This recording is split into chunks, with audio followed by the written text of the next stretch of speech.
That's when the electric car died, 1999. 1999, General Motors already had some built. Go get who killed the electric car. Take a look at all the vehicles that they already had built. And the people are over there crying and lamenting because they didn't bring those cars out. Well, guess what? The reason why they didn't bring them out, I killed the electric car. Thank you. That's who killed the electric car. You see that right there? That is the most efficient electric motor that's ever been built in the history of the world. It's our electric motor. It's a permanent magnet motor. Guess what it runs on? Magnets.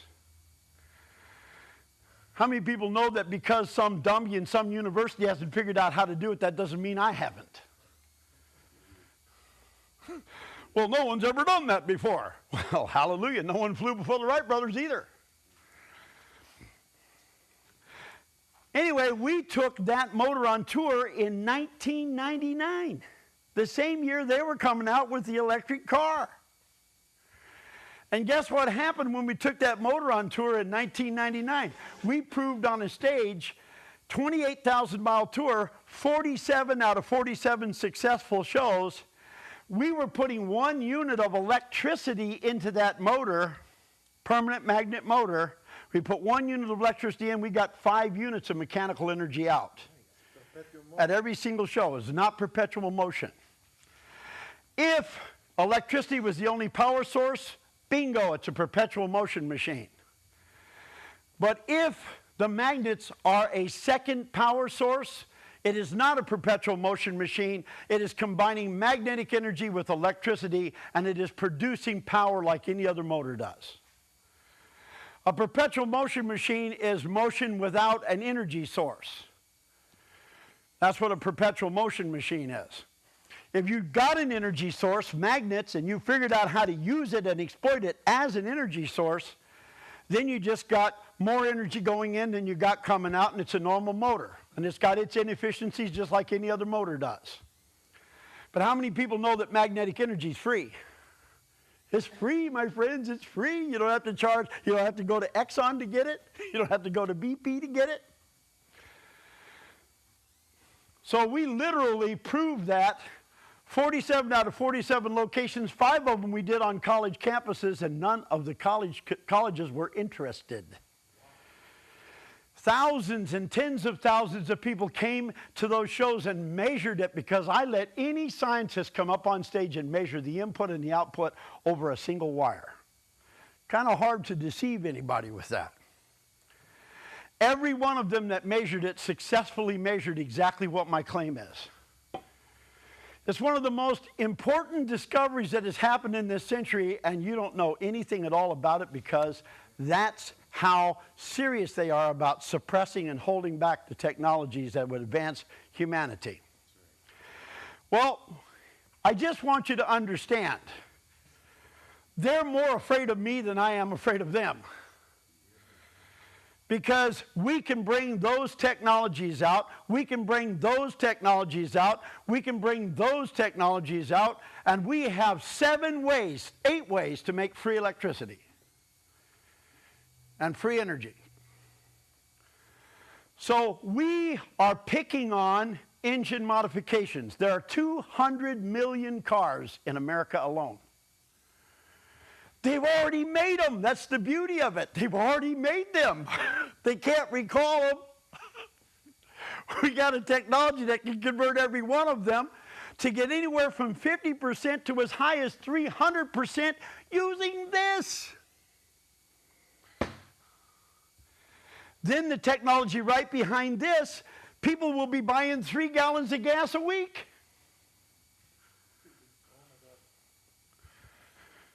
You see how this is working? You're right at the very beginning of that. You're at the very beginning of it.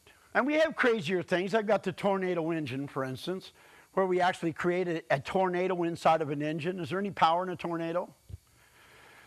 I'll show these things to you at noon, at your lunch break. You want to sit back down? I'll just show these things to you at noon, so you can see some of this really, really, really interesting stuff. we have already got, that's a 50 horsepower electric motor. Anybody here know how big a 50 horsepower electric motor normally is? It'd be like this, and you have to have a crane to lift it. Be a big thing like this. That right there is a 50 horsepower. I pick it up with my hands like this. But of course, what people don't realize is that there's a reason why I drink from this cup.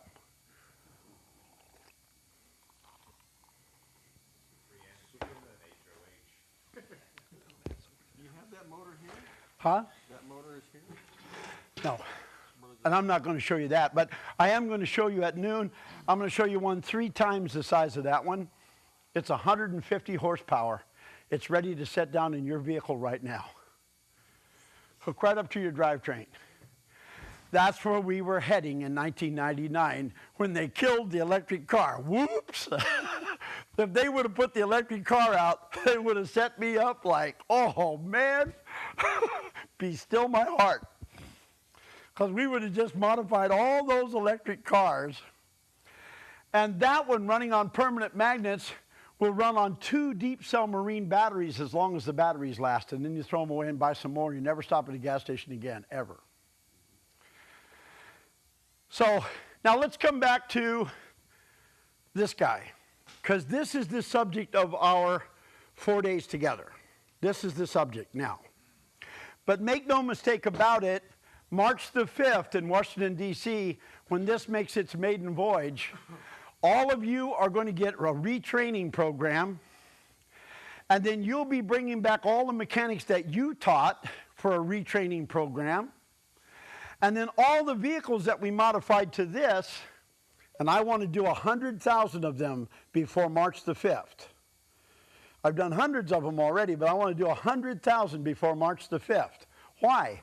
Because on March the 5th, when we announce this, the next day we want to convert and start converting 100,000 cars to the technology. Where? In Missouri, in Kansas, in New York, in Pennsylvania, in Florida. We want to do it all over the country. At the same time, do you see how important infrastructure is? You're the infrastructure. You go back home and you teach people how to do this. This is enough. This is enough. They'll get excited. They'll get excited about this. 50% to 100%. Doesn't that excite you? 50%. If we actually can increase the fuel economy by 100%, isn't that exciting? It's just little stuff, but it's the beginning. So we're going to set this out. Now, we got an ad campaign that's hitting the first week in November. You're close to it. So we're set to hit this massive ad campaign nationwide the first week in November. And we're just going to keep recapitulating those ads. They're just going in and in and in and in. And every time we sell one of these guys, we have a contribution from each sale going to perpetuating the advertising. By the time we get to March the 5th, there'll be very few people in the world, in the United States, who haven't seen the PICC already when we introduce it, because it's advertising. The pre-ignition catalytic converter, get 100 miles a gallon in your vehicle. That technology exists now. Go watch the videotapes and take a look at it.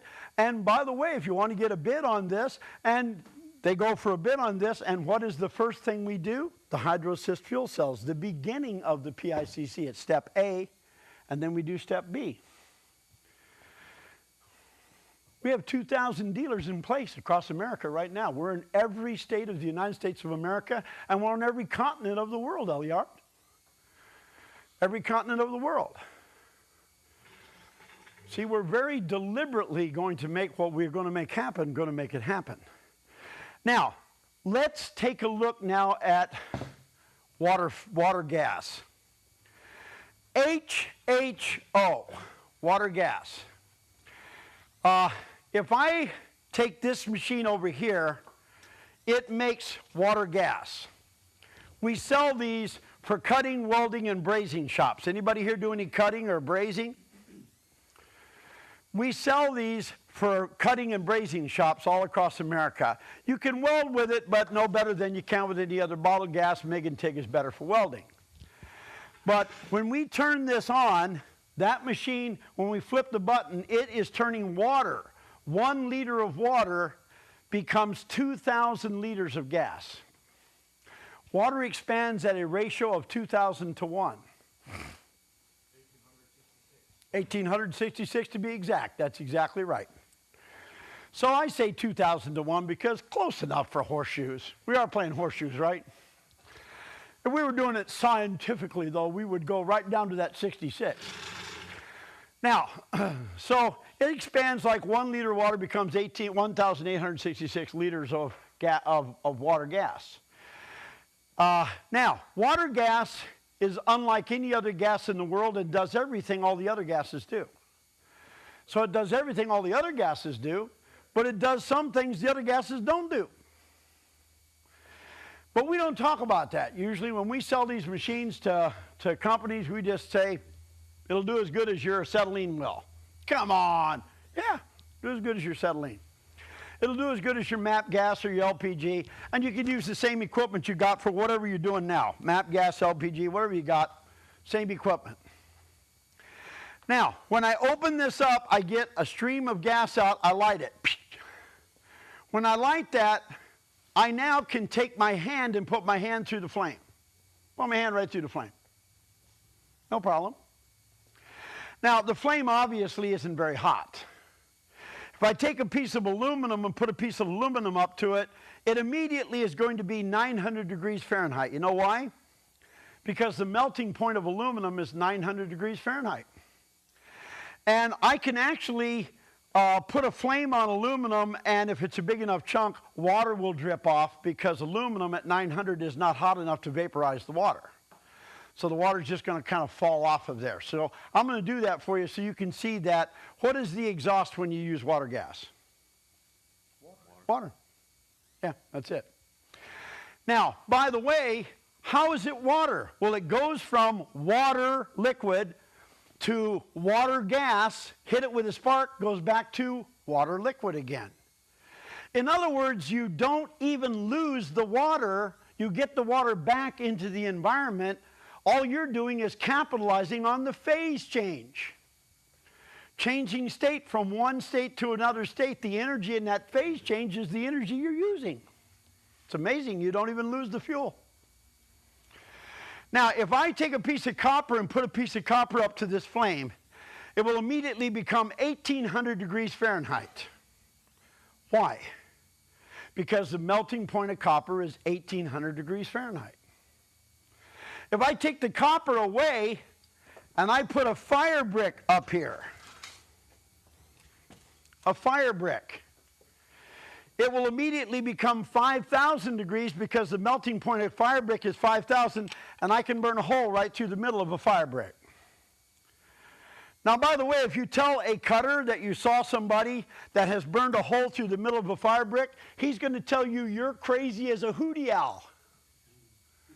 You know why? Because it's impossible. You cannot burn a hole through the middle of a fire brick. That's impossible. He can't do it. You know why? Because this is 5,000 degrees Fahrenheit. The fire has to get so hot it blows the brick up. Normally that would blow the brick up. Why doesn't it blow the brick up now? Because it is so concentrated. It's focused in that location. You can do this with a laser as well. So you can do it with water gas or you can do it with a laser. Is water gas a unique gas? Oh yeah, water gas is a very unique gas because it automatically changes its temperature to the melting point of any material it touches. Do you think there's any gas in the world that automatically changes its temperature to the melting point of the material that it touches besides this? Do you know of one? No, if acetylene's 3,000, it's 3,000. You can put some oxygen with it and make it a little hotter. That's why you use oxygen. With this guy right here, bingo, it's that temperature right now. Now, I am going to take with my hand, I am going to hold a piece of copper in my hand, like this. I'm going to take the flame from this coming out. I'm going to put my hand through the flame. Can't be very hot if I'm putting my hand through the flame. Then I'm going to put it up to the copper, and I'm going to cut this piece of copper while I'm holding it in my bare fingers. Any cutter here, would you hold this in your bare fingers while you cut that? Tell a cutter you watch the guy hold a piece of copper in his hand and cut it 5 times. He's going to tell you, you are crazier than a hootie owl. But I'm going to hold it in my fingers and I'm going to cut it 5 times. Now, by the way, just as a little hint, I am Superman. I really am.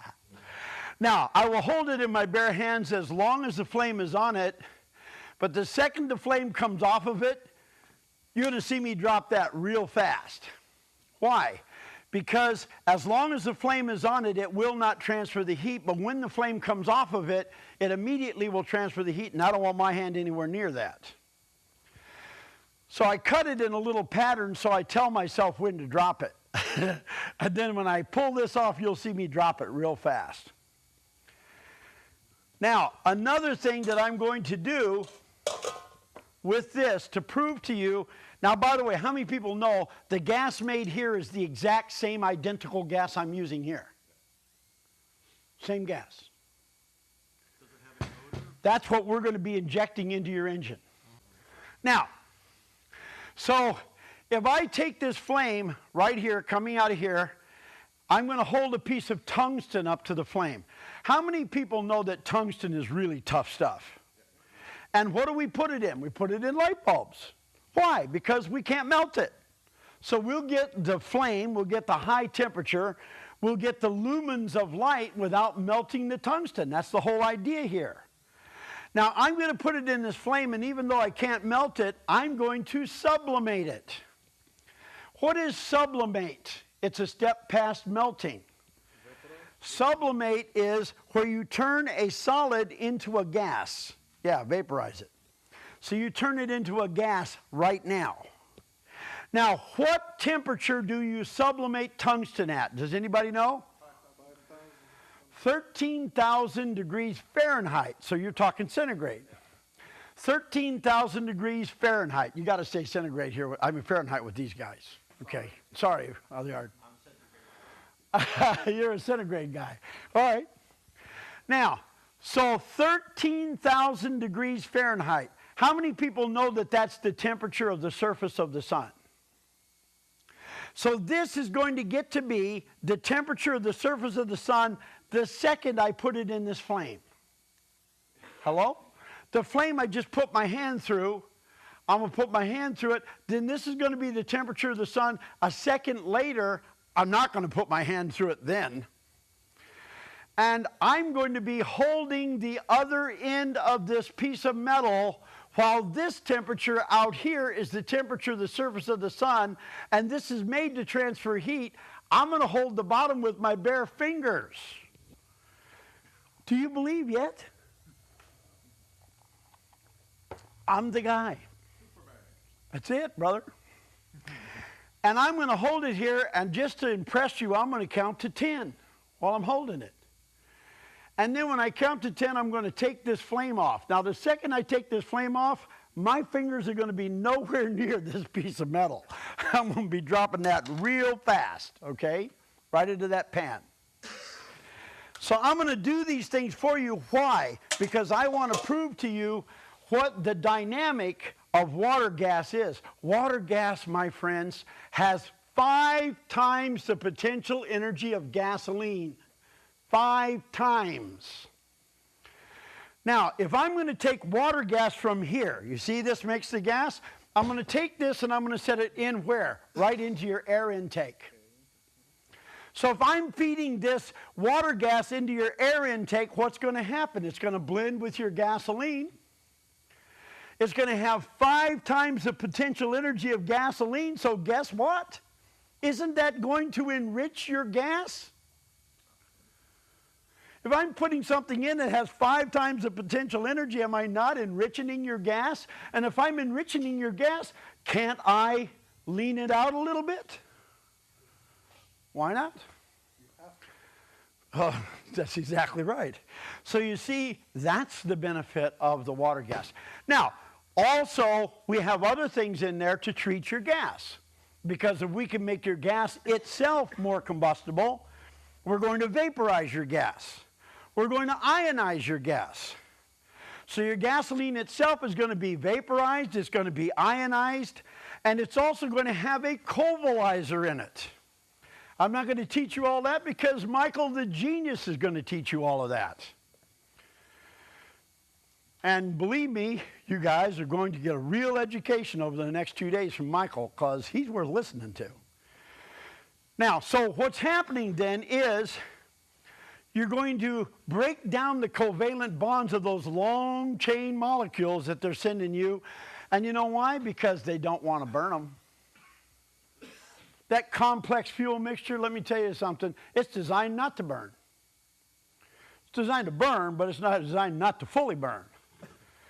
We're going to break them covalent bonds down and just change that a little bit. So we break the covalent bonds down, we ionize and vaporize the fuel, and then we add it to super rich, a richener, the water gas, and that's where the dynamic of what we're doing comes in.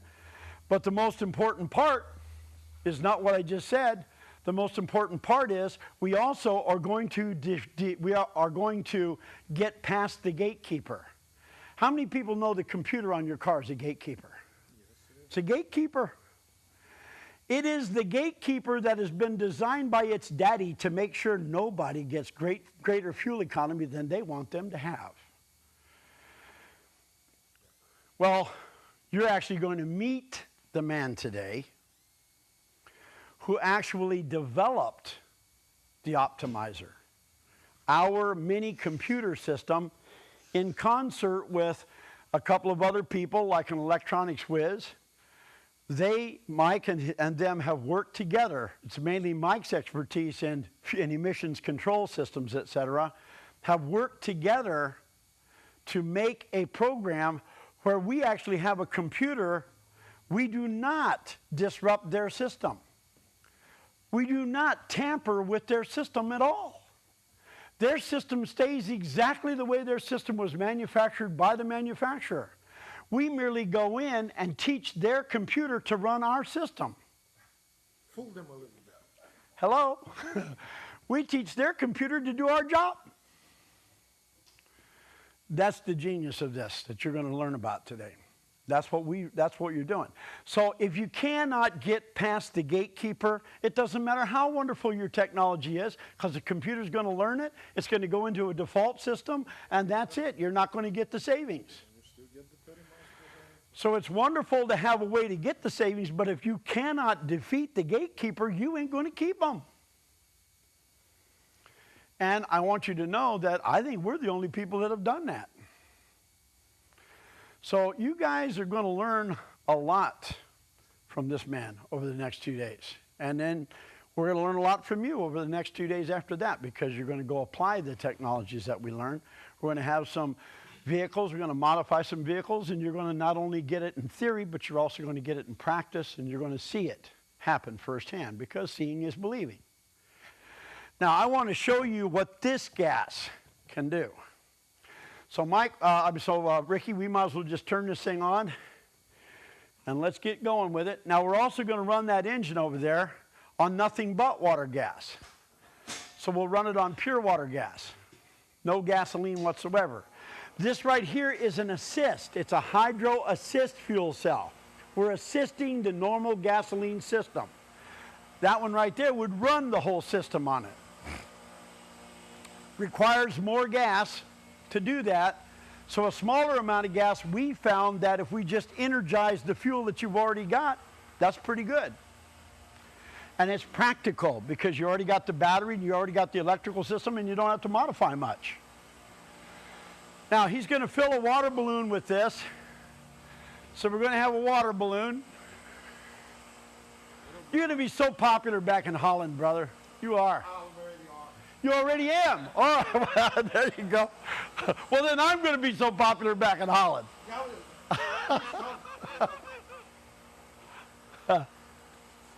have a car that drives up water.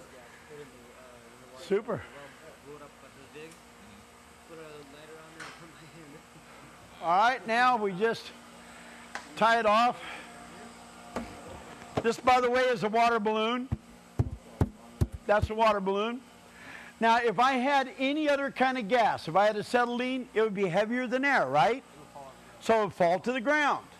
But this one has got hydrogen and oxygen, and it goes to the ceiling. Now, over here, I've got my torch. Now, don't hold your torch like this at home. You can't do that, but this is room temperature, so I don't have a problem with that. Don't put your hand through that flame. Not a smart idea. But I can do that. You know who I am. Now, I'm going to take aluminum, and it's not going to be so hot that it immediately vaporizes the water, and so you see the water dripping off of it. Just water.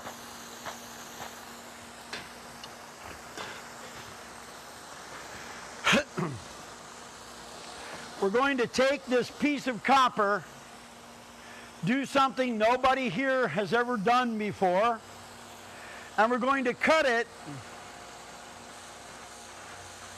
We'll cut a pattern in it. As long as that's on it, I'm okay, but when it's off of it, I got to get rid of it real quick. See, it automatically became 1800 degrees. Now, this is going to make it automatically become the temperature of the surface of the sun, 13,000 degrees Fahrenheit. I'm going to hold this in that flame, and you're going to see gas coming off of it like a yellowish gas. That is tungsten. And the reason why it's so sharp, like a needle, is because it's being sharpened by this. Because, by the way, this is an atomic reaction. How many people know that it has to be an atomic reaction? It is reading the atomic nature of the material and automatically adjusting its temperature to it. It is a form of that. It is a nuclear reaction. I asked a nuclear physicist, Smith from Brigham Young University, when I paid a lot of money to get Brown to introduce him to Smith, I said, if I could do that, what would that be? And he said, well, if you could do that, it would be an atomic reaction. If I could turn tungsten, sublimate it immediately with a flame I could put my hand through, he said, that would have to be an atomic reaction. He said, but I don't know you can do that. I said, well, okay, I know I can do it, so I don't care if you know you can do it or not. Now, watch. I put it in here.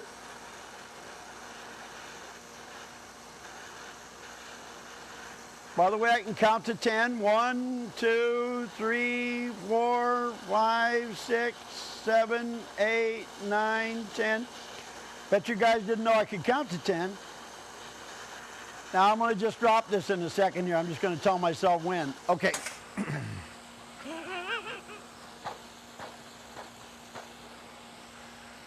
Obviously not a hot flame, not until that touches it.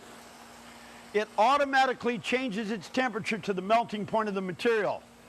Now, by the way, we're going to cut this piece of steel right here. Anybody here cut steel? Anybody cut steel? We're going to cut that piece of steel, and when we cut it, it's room temperature. No preheat at all. How fast is your gas ready to go to work? Now. Right now. Fully ready now. And it's going to be room temperature, and when we cut it, there's not going to be any slag at all. Now watch. My hand is on this. My hand is going through this. No preheat. And when we cut it, don't you normally get slobbers, slag? There will be no slag. It will come off of there looking just like this. It is the most unique cutter in the world.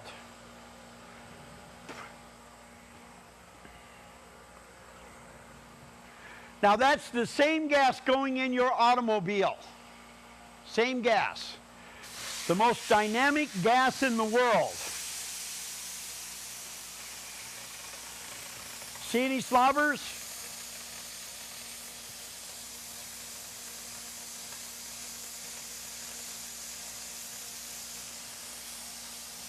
You don't have to prep it. You don't have to do any post work with it. Now, I'm not trying to sell this as a cutter now. I want you guys to see how dynamic this fuel is from the system you're about to learn about. It's dynamic.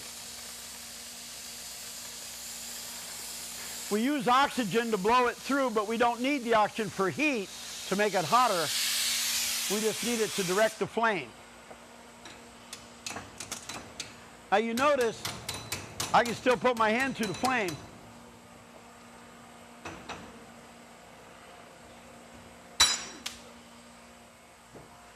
There it is, buddy.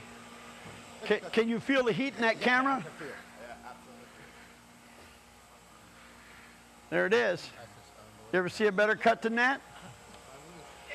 Right now, how dynamic is water gas? Water gas pretty dynamic? How hot it is even still? That's your water gas.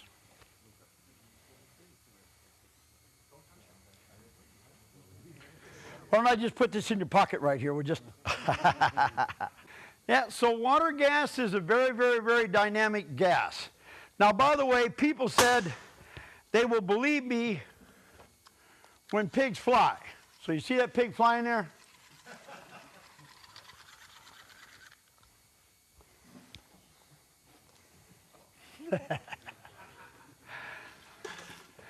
Now, over here, we're going to take the same fuel, see? Going to put it right into this engine. You guys are going to be putting into a vehicle, class projects, you'll be doing that yourself. But now, when the fuel comes in, one last thing about this fuel. The fuel is stoichiometric. Stoichiometric means it's an ideal mixture. It's 2 hydrogens, 1 oxygen. It's a perfect mixture.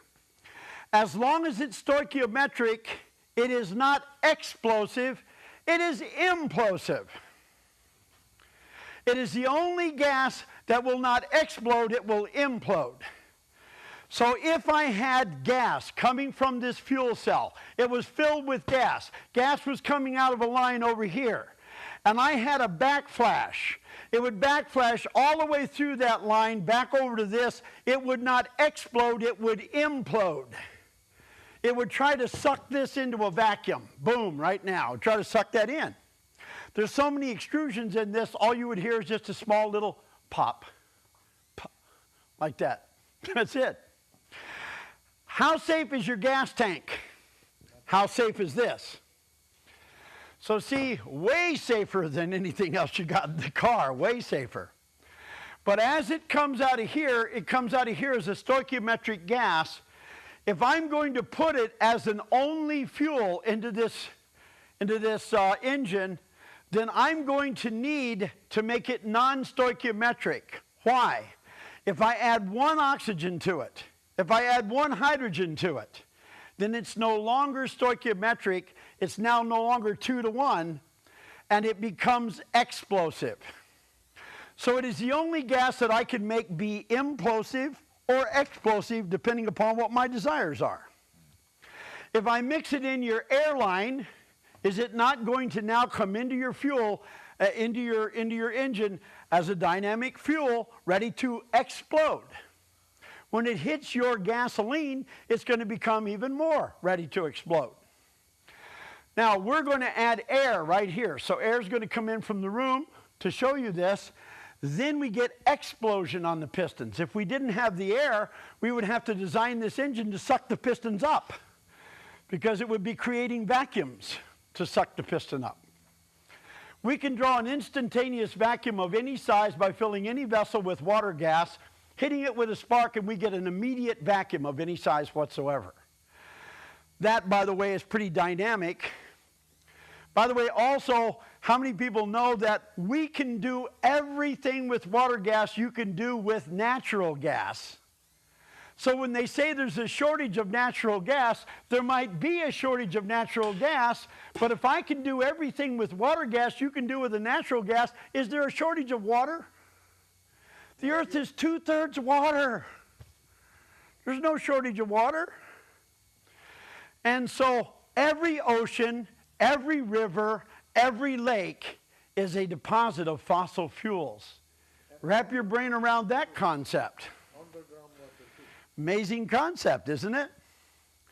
So you see, if they're trying to control us with the limited amount of fossil fuel and the fact that they own the fossil fuel, do you understand that this right here is a dynamic thing? Yes, liberation is exactly the right idea. Anyway, so I just wanted to show you that this has a lot of potential. Now, we're going to take a starter, like you got a starter on your car, you got to have that too, and we're going to engage the belt, start the engine, then he'll pull the belt off, and it's running on nothing but water gas.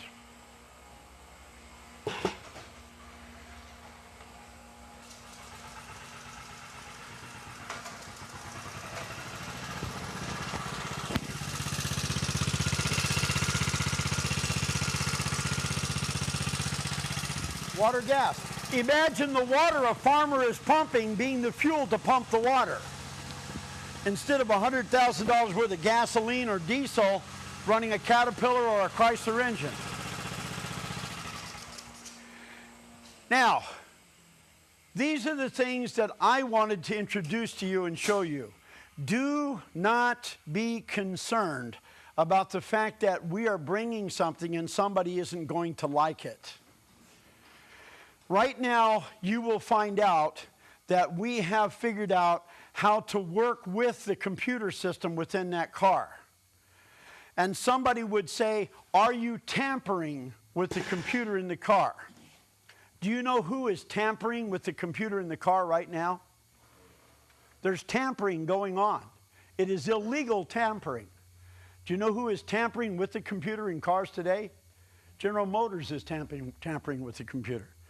The motor manufacturers are tampering with the computer because it's supposed to be set to give you greater fuel economy and it's supposed to be set to give us less pollution. Let me tell you the last thing General Motors ever wants to do, see us in a court of law. That's the last thing they ever want to do because we would be able to prove to a jury of 12 they have been being lied to, defrauded, and deceived by the motor manufacturers to be getting lousy fuel economy right now when all they really had to do was stop cheating and you would have gotten the fuel economy that you deserve. And the environment would have had less pollution in the environment. You think they ever want to see that in the court of law? No. I'm going to introduce you to my caller, a man who I'm in awe of, I can tell you. I am in awe of his wisdom and his knowledge. I hope you guys will see why. I'm sure you guys will see why. So, Mike, if you'd like to come up here, I'd like to just introduce my caller and then turn this class over to him. This guy's also, so guy's also the top. He's our top head of research for the pre-ignition catalytic converter. We actually borrowed him from the pre-ignition catalytic converter technology to come solve our problems with the HydroSys fuel cell.